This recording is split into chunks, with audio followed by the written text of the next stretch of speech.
тийм тавралахад амаргүй юм гэж үү? Би туйлдж байна.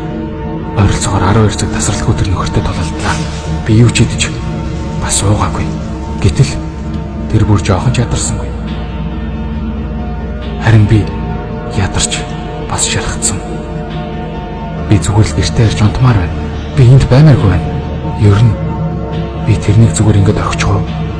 Тэрнийг зүгээр л хаяад өөр хэн нэгний асуудал гээд орхих уу? Хитгэн хормол. Тэгвэл би ямар ч болох болов уу? Үгүй ээ. Болохгүй. Гэхдээ би тийг үнэхээр хүсэж байна. Бурхан минь би тэгж чаддаг ч болоосай.